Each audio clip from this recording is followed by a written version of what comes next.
How can a fragile old man take down 5 young inmates in seconds? What happened that day in prison left everyone speechless, and it all began with a simple plate of food. The prison cafeteria was always a noisy place. Metal trays clattered, voices overlapped, and the air carried that strange mix of food and tension. But on that day, silence spread for a moment when a new figure walked in. An old man, his back slightly curved, his hair thin and grey, his steps slow but steady. He carried his tray with both hands, careful not to spill anything. To most of the inmates, he looked like nothing more than a weak old man thrown into a place that devoured the fragile. And that was enough to make him a target. At one of the corner tables, a group of young, restless inmates spotted him. They elbowed each other, grinning with mischief. "Look at Grandpa," one of them muttered. "Guess they're sending retirement homes here now." Laughter followed, cruel and sharp. The old man ignored them, kept walking, and found a spot near the edge of the room. He sat quietly, lowered his head, and began to eat as if the chaos around him did not exist. But the bullies weren't about to let him be. The leader, tall, muscular, with tattoos creeping up his neck, stood and walked over. He smirked, tilted the old man's tray with one finger until mashed potatoes slid off the edge. "Careful, old-timer," he said. "Don't want you choking on prison food. It's tougher than you are." The others roared with laughter. Another pushed the old man's tray further, spilling more food. One of them flicked his ear like a child tormenting a pet. The cafeteria watched. Some laughed, some shook their heads, but no one moved to stop it. After all, this was prison. Here, the weak were prey. The old man simply lowered his gaze, his hands steady, his breathing calm. He didn't shout, he didn't fight back. To everyone watching, it seemed he was just enduring humiliation in silence. But behind those still eyes, there was something no one could read, something waiting. Days passed, and the old man kept the same routine. He never raised his voice, never reacted to the bullies. They pushed him in line, they stole bread from his tray, they laughed in his face. Yet he carried himself with a strange serenity, as if none of it touched him. Some prisoners thought he was broken already. Others whispered that maybe he had lost his mind, but there were those who noticed something different. One of the guards, a man who had worked in the system for decades, watched him closely. When the old man walked, his steps weren't clumsy. Every movement seemed deliberate, balanced, like water flowing without effort. When he sat, his back aligned with an invisible line, straight and controlled, as if years of discipline shaped his posture. But the strangest thing happened in the yard. While other inmates lifted weights, played cards, or walked in circles, the old man stood in a quiet corner. At first glance, it looked like he was just stretching his arms, rotating his shoulders, bending slightly at the waist. But anyone paying real attention would see something else. The rhythm of his breathing, the precise slowness of his movements. His hands cut the air in arcs that weren't random. They were deliberate patterns, hidden drills disguised as harmless exercise. One inmate, a lifer who had seen more men than he could count break inside those walls, squinted as he watched. "That ain't just stretching," he muttered under his breath. Meanwhile, the bullies didn't notice. They mocked him louder every day, trying to make him snap. "Hey, Grandpa!" one shouted across the yard. "Practicing for yoga class? Maybe you'll levitate out of here." More laughter. But the old man never looked at them. His eyes stayed calm, fixed on something far beyond those prison walls.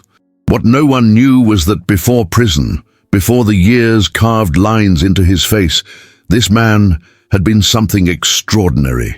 He had once been a master of kung fu, a teacher, a warrior of discipline and control.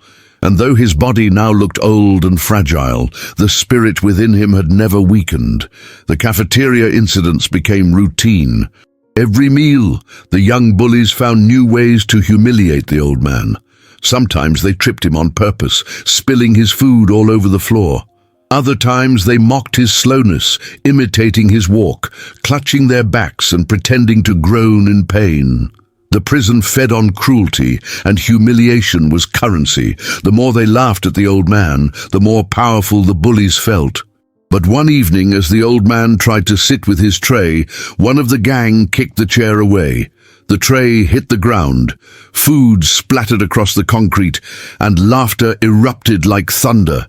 The old man remained still, standing above the mess. His face revealed no anger, no despair. He simply lowered himself slowly, picked up the tray, and walked away. From a nearby table, an older inmate shook his head.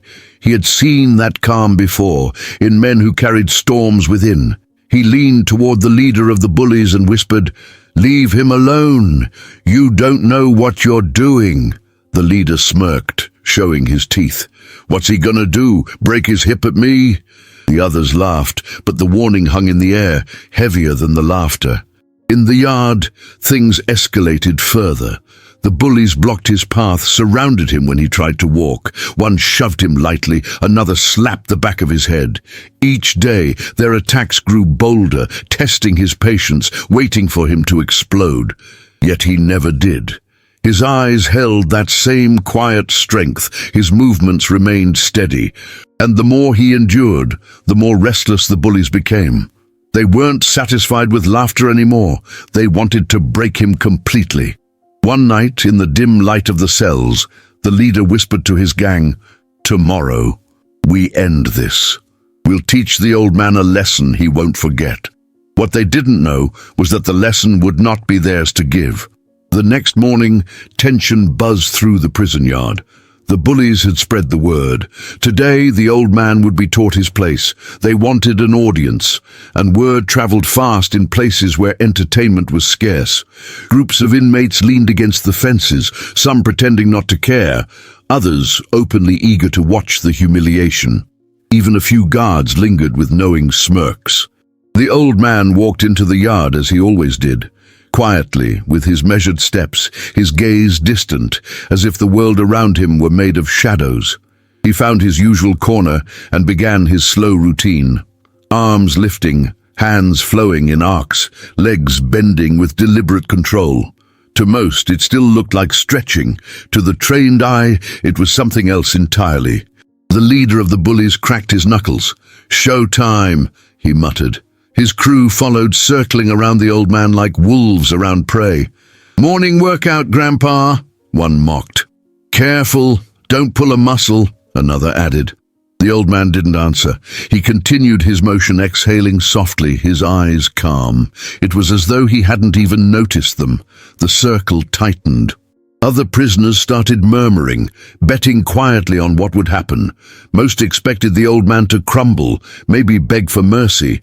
Some shook their heads, not out of pity, but because they felt a strange unease they couldn't explain.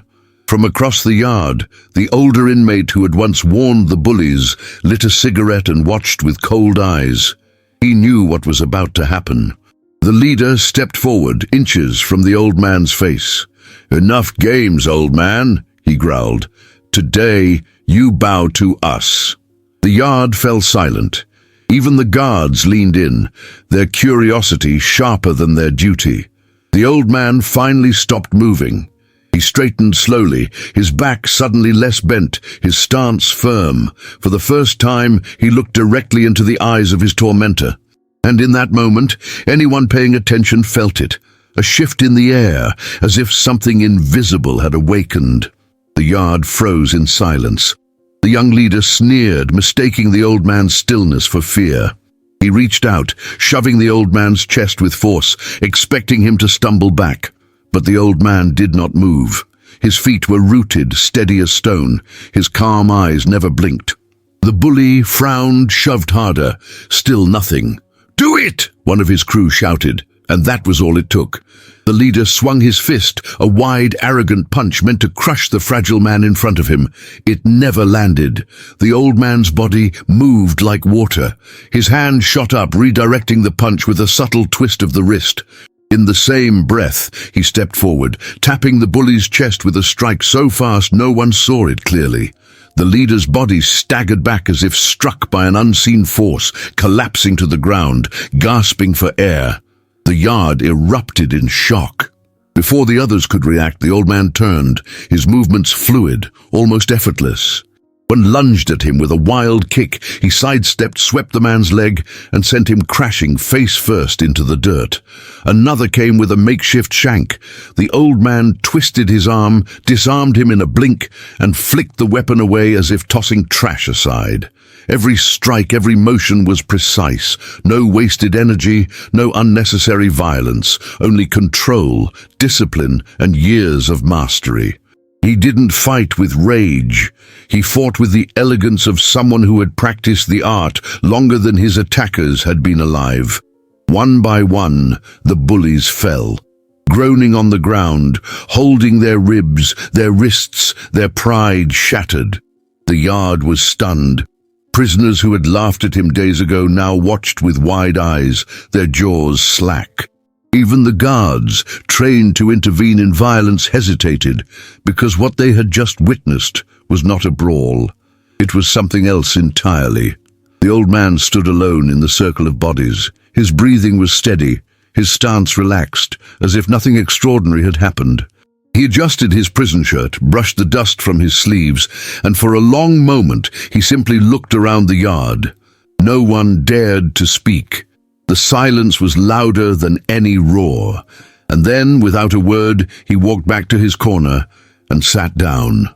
Slowly he closed his eyes, his hands resting calmly on his knees, returning to the same quiet exercises he had begun with.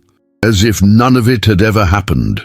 The prison yard remained frozen in disbelief. The bullies, once loud and fearless, now lay scattered on the ground, their pride broken more deeply than their bruised bodies. No one rushed to help them, not even their so-called friends. The hierarchy had shifted in an instant, and everyone knew it. Whispers started to ripple across the crowd of inmates. Words like "Kung Fu," "Master," "Did you see that?" floated through the air. Some shook their heads, unable to accept what their eyes had just witnessed. Others, for the first time, looked at the old man not with mockery, but with respect, maybe even fear. The guards, too, stood stunned. One of them, the same man who had suspected from the start, finally allowed a faint smirk to break across his face. He had seen discipline before. He knew it when he recognized it. But the others, they simply didn't dare to step forward.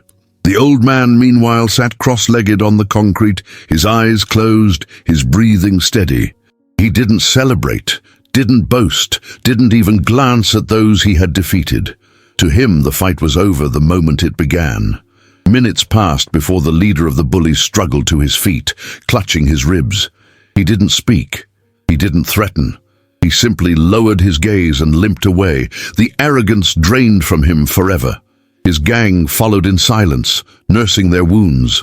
And the rest of the prison, they never looked at the old man the same way again. No one mocked him, no one dared to push his tray or steal from him. A space opened around him wherever he walked, not from fear of revenge, but from the kind of respect that can't be demanded, only earned. The narrator's voice settles, low and reflective. In life, we often mistake silence for weakness, age for fragility, and humility for defeat. But sometimes, the greatest strength is the one that doesn't need to be shown until the moment it must. Never underestimate someone because of their age. True power, true wisdom, is not always visible. And those who mock what they do not understand may one day find themselves face to face with the lesson they deserved. The camera lingers on the old man's face, serene, calm, untouchable. He takes a slow breath, as if nothing had changed, and yet everything had. Do you believe wisdom and experience can be stronger than youth and arrogance? Share your thoughts below, I'd love to hear them. And if you want more stories where life teaches unexpected lessons, don't forget to subscribe.